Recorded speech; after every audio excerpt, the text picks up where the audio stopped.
কিশোরগঞ্জ ৬ ভৈরব কুলিয়ারচর সংসদীয় আসনের কুলিয়ারচরে ভোটের গাড়ির কার্যক্রম উদ্বোধন করেন স্থানীয় সরকার, পল্লী উন্নয়ন ও সমবায় মন্ত্রণালয়, গণপূর্ত মন্ত্রণালয় ও শিল্প মন্ত্রণালয়ের উপদেষ্টা, সুপ্রিম কোর্টের আইনজীবী ও মানবাধিকার কর্মী আদিলুর রহমান খান। আসন্ন ত্রয়োদশ জাতীয় সংসদ নির্বাচন এবং ২০২৬ সালের গণভোটকে সামনে রেখে সাধারণ ভোটারদের সচেতন ও উদ্বুদ্ধ করার লক্ষ্যে সোমবার ১৯ জানুয়ারি দুপুর ২টার দিকে কুলিয়ারচর থানা সংলগ্ন মাঠে আয়োজিত এক অনুষ্ঠানে ফিতা কেটে আনুষ্ঠানিকভাবে বিশেষ প্রচারের জন্য ভোটের গাড়ির কার্যক্রম শুভ উদ্বোধন করেন তিনি।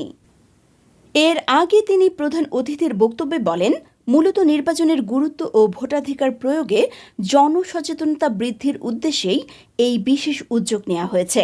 জানা যায়, নির্বাচনকে কেন্দ্র করে দেশ জুড়ে নির্বাচনী আমেজ ও জনসচেতনতা তৈরির লক্ষ্যে এই ভোটের গাড়ির প্রচারণা গুরুত্বপূর্ণ ভূমিকা রাখবে। সংশ্লিষ্ট কর্তৃপক্ষের তত্ত্বাবধানে এই প্রচার কার্যক্রম পরবর্তীতে সারা দেশে ছড়িয়ে দেওয়া হবে। মোহাম্মদ আরিফুল ইসলামের তথ্য ও ভিডিও চিত্র দেখুন বিস্তারিত।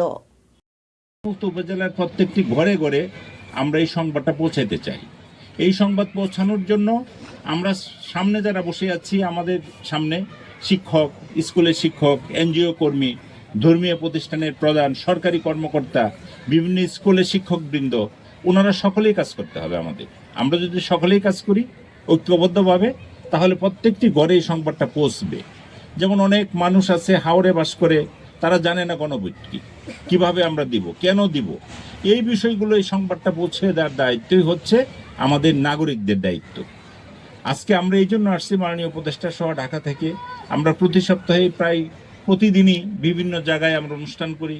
আমরা গত এই শুক্র শনি, বৃহৎ শুক্র শনি আমরা চট্টগ্রাম, আমাদের বান্দরবন এবং কক্সবাজার অনুষ্ঠান করেছি। একদিন গ্যাপ দিয়ে আজকে আবার এখানে, কালকে গ্যাপ দিয়ে আবার মুন্সিগঞ্জ, পরের দিন গ্যাপ দিয়ে আমরা চলে যাব আবার রংপুর, গাইবান্ধা, বগুড়া, সিরাজগঞ্জ, এই বিষয়গুলো অবহিত করার জন্য। আপনারা যারা উপস্থিত আছেন, শিক্ষক, স্থানীয় বিভিন্ন প্রতিষ্ঠানের সঙ্গে যারা যুক্ত, যারা বিভিন্ন সামাজিক সংগঠনের সঙ্গে আছেন, তাদের সঙ্গে মিলিত হওয়ার জন্যই এই অনুষ্ঠান। এবং বিশেষ করে এই যে ভোটের গাড়ি, এটা সারা দেশে যাচ্ছে। ভোটের গাড়ির মাধ্যমে গণভোটটা কিভাবে করতে হবে, গণভোটের কারণটা কি, সেটা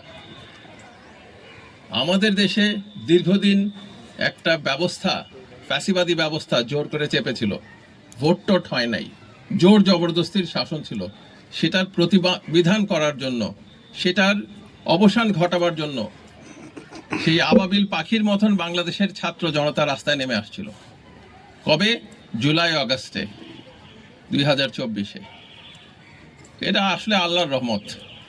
সারা দেশ যখন একটা ত্রাহি ত্রাহি অবস্থা, দেশের কি হবে, মানুষের জীবন বাঁচবে কি বাঁচবে না, আয়না ঘরে বন্দিরা সব, এই অবস্থাতে তারা নেমে আসছিল এবং বাংলাদেশকে মুক্ত করে গেছে।